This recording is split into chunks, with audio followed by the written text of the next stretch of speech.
ஓம் ஸ்ரீ குருபியோ நமக. ஓம் ஸ்ரீ மகா பெரியவா சரணம். வரும் ஆகஸ்ட் 21 வெள்ளிக்கிழமை வரலட்சுமி விரதம். இந்த ஒரே ஒரு வேர் உங்க கையில இருந்தாலே போதும். மின்னல் வேகத்தில் பணம் வரும். லட்சுமி கடாட்சம் தாண்டவம் ஆடும். அது என்ன வேர், அது எப்படி பயன்படுத்தணும்னு பார்க்கறதுக்கு முன்னாடி நம்மளோட வீடியோஸை இப்போதான் நீங்க ஃபர்ஸ்ட் டைம் பார்க்குறீங்கன்னா மறக்காம சப்ஸ்கிரைப் பண்ணிக்கோங்க. தொடர்ந்து இது மாதிரி அப்டேட் தெரிஞ்சுக்கிறதுக்கு பக்கத்து நோட்டிஃபிகேஷன் பெல்லை கிளிக் பண்ணி ஆல் அப்படிங்கிறத செலக்ட் பண்ணிக்கோங்க. இப்போ என்ன வேற எப்படி பயன்படுத்த போகிறோம் அப்படிங்கிற பற்றி தெளிவாக தெரிஞ்சுக்கலாம். ஒரு வருஷமும் ஆடி மாதத்தில் வரக்கூடிய கடைசி வளர்பிறை வெள்ளிக்கிழமை, அதாவது பௌர்ணமிக்கு முந்தையதாக வரக்கூடிய வெள்ளிக்கிழமையை தான் நாம் வரலட்சுமி விரதமாக கணக்கில் எடுத்து வழிபாடு செய்வோம். ஆனால் இந்த வருஷம் கொஞ்சம் வித்தியாசமாக ஆடி முடிந்து ஆவணி 4ஆம் தேதி வளர்பிறையில் வரக்கூடிய வெள்ளிக்கிழமையில வரலட்சுமி விரதத்தை கொண்டாட போறோம். இது ஏதாவது ஒரு சில வருஷங்கள் தான் அமையும். நமக்கு இந்த வருஷம் அமைஞ்சிருக்கு. நாம இறைவனை வழிபடுவதற்குன்னு கேலண்டர்ல நிறைய நாட்கள் இருக்குது. இது எல்லாமே நம்மோட முன்னோர்கள் நமக்காக குறிச்சு வச்சிருக்கக்கூடிய குறிப்பு. ஆனா அந்த மகாலட்சுமி தேவியே இந்த நாள்ல என்ன வணங்குங்க, நீங்க கேட்கக்கூடிய வரம் எதுவாக இருந்தாலும் அதை உங்களுக்கு கொடுக்குறேன்னு அவங்களே குறிச்சு கொடுத்த ஒரு நாள் தான் இந்த ஒரு வரலட்சுமி விரதம். அப்படிப்பட்ட வரலட்சுமி விரதத்தை ஒருத்தவங்க ஒரு முறையில கடைபிடிக்கிறது உண்டு. ஒரு சில பேர் கலசம் வைத்து வழிபடுவாங்க. சில பேருக்கு அவங்க குடும்பத்துல கலசம் வைத்து வழிபடக்கூடிய வழக்கம் இல்லாம இருக்கலாம். யார் எப்படி வழிபட்டாலும் நீங்க வீட்டுல ரொம்ப எளிமையா சொல்லணும்னா மகாலட்சுமி பூஜை பண்ண போறீங்க.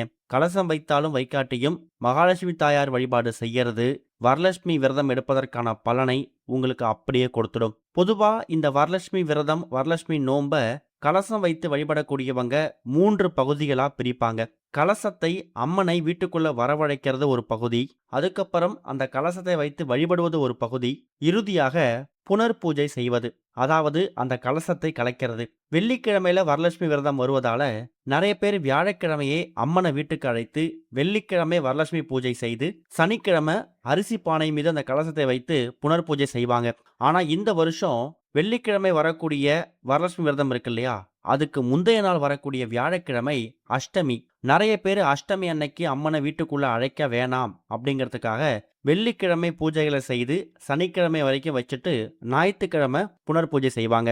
ஒருவேளை நீங்க வெள்ளிக்கிழமை காலையில அம்மனை அம்பாளை வீட்டுக்குள்ள அழைக்க போறீங்க அப்படின்னா 9:15 10:15 இந்த 1 மணி நேரம் ரொம்ப நல்ல நேரம். அந்த நேரத்துல அம்பாளை மகாலட்சுமி தாயாரே வருக வருகன்னு வீட்டுக்குள்ள அழைச்சிட்டு வந்து கலசம் வைத்து பூஜை செய்து வெள்ளிக்கிழமை மாலை 6-7 மணிக்கு மேல வரலட்சுமி பூஜையை முடிச்சுட்டு சனிக்கிழமை விட்டுருங்க. ஞாயிற்றுக்கிழமை 3வது நாள் புனர் பூஜை செஞ்சுக்கலாம். நாங்க கலசம் வைக்கல, என்ன பண்ணணும்? வெள்ளிக்கிழமை காலையில 9:15 10:15 மகாலட்சுமி தாயார் போட்டோ இருக்கு இல்லையா, அதை உங்க வீட்டோட நிலைவாசல் கொண்டு போயிடுங்க.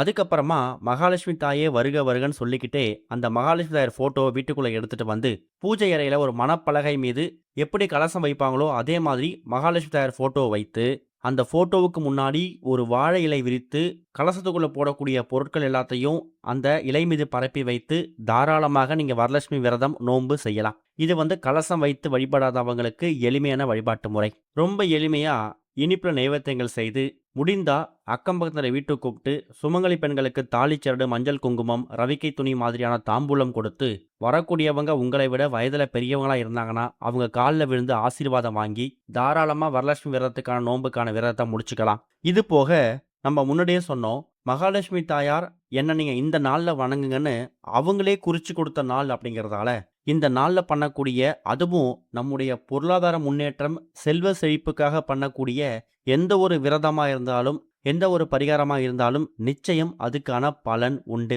அதுலயும் இப்ப நாம சொல்லக்கூடிய இந்த ஒரே ஒரு வேர் உங்க கையில இருந்துட்டா பரம ஏழை கூட பணக்காரராக மாறக்கூடிய யோகத்தை பெற முடியுமா?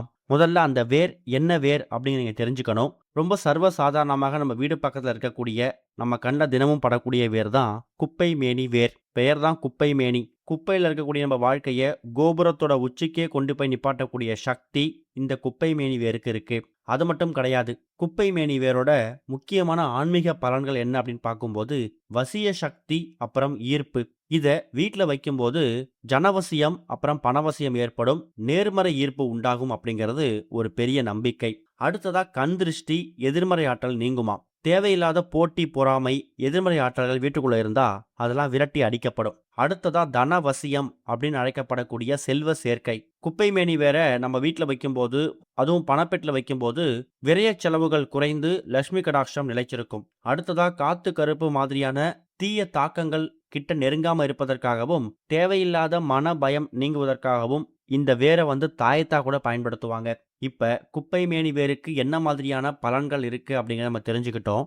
இப்ப இந்த வேரை எப்படி பயன்படுத்தணும்? குப்பை மேனிய நீங்க செடிய வேரோட பிடுங்கி எடுக்கும்போது, அது மூலியமா சாபம், தோஷம் எதுவும் வந்துடக்கூடாது அப்படிங்கிறதுக்காக சாபம், நசி நசி அப்படின்னு சொல்லிக்கிட்டு குப்பை மேனி செடிய வேரோட பிடுங்கி எடுத்துட்டு வீட்டுக்குள்ள எடுத்துட்டு வந்துருங்க. அதுக்கப்புறமா அந்த வேர் பகுதியை மட்டும் தனியா இலைகள்லாம் இல்லாத மாதிரி இப்ப நீங்க வீடியோல பார்க்குற மாதிரி நெகம் படாம கிள்ளி எடுத்துடுங்க. அடுத்ததா இந்த ஒரு குப்பை மேனி வேற அதுவும் உயிரோட பிடுங்கி எடுத்துட்டு வரும்போது அது மூலயமா எதுவும் தோஷங்கள் வந்துடக்கூடாது அப்படிங்கிறதுக்காக மஞ்சள் கலந்த தண்ணீர்ல அந்த வேர் நல்லா கழுவிட்டு அது மேல சுத்தமா மஞ்சளை குழைச்சி பூசிருங்க. இப்ப சாதாரணமாக இருக்கக்கூடிய குப்பை மேனி வேற ஒரு தனதாந்திரிக பொருளா மாத்திருக்கோம். அதுவும் தோஷங்கள், சாபங்கள் எதுவும் வந்துடக்கூடாது அப்படிங்கிறதுக்காக சில வழிமுறைகளை பின்பற்றி இந்த வேற தயார் செஞ்சு வச்சுட்டீங்க.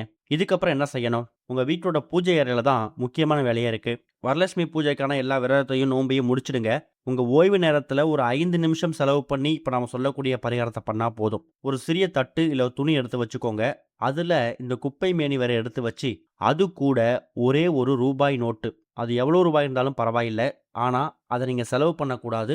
அதுக்கேத்த மாதிரி ரூ. 10, ரூ. 20, ரூ. 50, ரூ. 100ன்னு உங்க விருப்பத்துக்கேற்ப வச்சுக்கலாம். எவ்வளோ ரூபாய் வைத்தாலும் ஒரே பலன் தான். அதுக்கப்புறமா ஒரே ஒரு கிராம்பு. கிராம்பு அப்படிங்கிறது காரியத்தடை நீக்கி அப்படிங்கிறது நம்முடைய பல பதிவுகளை பார்த்துருக்கோம். வாழ்க்கையில ஏற்படக்கூடிய சிக்கல்கள், எந்த காரியத்தை தொட்டாலும் தடை ஏற்படுது, அது பாதியிலே நிக்குது, முழுமையடைய மாட்டேங்குது. இது மாதிரி பிரச்சனைகளுக்கு தீர்வு தரக்கூடிய அற்புதமான தாந்திரிக பொருள் கிராம்பு தான். இப்ப அந்த ரூபாய் நோட்டையும் அந்த கிராம்பையும் அந்த வேரோட சேர்த்து உங்க வீட்டோட பூஜை அறையில முடிஞ்சா மகாலட்சுமி தாயார் போட்டோவுக்கு முன்னாடி, அப்படி இல்லைன்னா அந்த கலசத்துக்கு முன்னாடி வச்சுட்டு குடும்பத்தில் ஏற்படக்கூடிய பொருளாதார சிக்கல், பண கஷ்டம், பண நெருக்கடி, கடன் பிரச்சனை, வட்டி கட்டியே வாழ்க்கை போகுது, இது மாதிரி எல்லா விதமான கோரிக்கைகளையும் அந்த வேரை பார்த்து உச்சரிச்சுட்டு அதுக்கப்புறம் உங்க அன்றாட வேலை பார்க்கலாம். குறைந்தது அரை மணி நேரத்துல இருந்து 1 மணி நேரம் இந்த வேர், அந்த ரூபாய் நோட்டு, அந்த கிராம்பு மூன்றும் அப்படியே பூஜை அறையில இருக்கட்டும். இரவு வெள்ளிக்கிழமை தூங்க போறதுக்கு முன்னாடி அந்த வேரை எடுத்துக்கோங்க. அது கூட ரூபாய் நோட்டு வச்சிருக்கீங்களே, அந்த ரூபாய் நோட்டை சுருட்டி இந்த வேர்ல ஒரு நூல் வச்சு கட்டிடுங்க. கட்டிட்டு அந்த பணம் சுருட்டி இருக்கக்கூடிய அந்த இடத்துல ஏதாவது இடத்துல அந்த கிராம்பையும் சொருகி இதை உங்க வீட்டோட பீரோ, லாக்கர், கல்லாப்பெட்டி இந்த மாதிரி இடங்களில் பத்திரப்படுத்தி வைக்கலாம். தொழில் செய்யக்கூடிய இடத்துல கல்லாப்பெட்டி இருக்குன்னா அந்த இடத்துலையும் தயார் செஞ்சு வைக்கலாம், தப்பில்லை. 3 மாதம் இல்லை 6 மாதம் வரைக்கும் இந்த வேர் கெட்டு போகாது. கிராம்பும் அவ்வளவு சீக்கிரம் வீணா போகாது. 3 இல்லைன்னா 6 மாதத்துக்கு ஒரு முறை ஏதாவது ஒரு வளர்பிறை வெள்ளிக்கிழமை அன்னைக்கு இந்த பழைய வேரையும் அந்த கிராம்பையும் எடுத்து அப்படியே தண்ணியில விட்டுட்டு இதே மாதிரி வேரை தயார் செய்து கிராம்பையும் அந்த ரூபாய் நோட்டையும் சேர்த்து கட்டி எங்க எடுத்தீங்களோ அதே இடத்துல பத்திரப்படுத்தி வச்சிடுங்க. முன்னாடியே சொன்ன மாதிரி இந்த குப்பை மேனி வேருக்கு வீண் வரையும் வீண் செலவு தவிர்க்கக்கூடிய ஒரு சக்தி இருக்கு. அதை விட முக்கியம் பணவரவு, தனவசியம் ரெண்டுத்துக்கும் ஏற்படக்கூடிய அற்புதமான தாந்திரிக பொருள். வரலட்சுமி விரதம் அன்னைக்கு, அதுவும் வெள்ளிக்கிழமை அன்னைக்கு இந்த பரிகாரத்தை பண்ணும்போது நிச்சயம் லட்சுமி கடாட்சம் தேடி வரும், குபேர யோகம் உண்டாகும், சுக்கிர திசை அடிக்கும். நம்பிக்கையோட பண்ணுங்க. ஓம் ஸ்ரீ குருபியோ நமக. ஓம் ஸ்ரீ மகா பெரியவா சரணம்.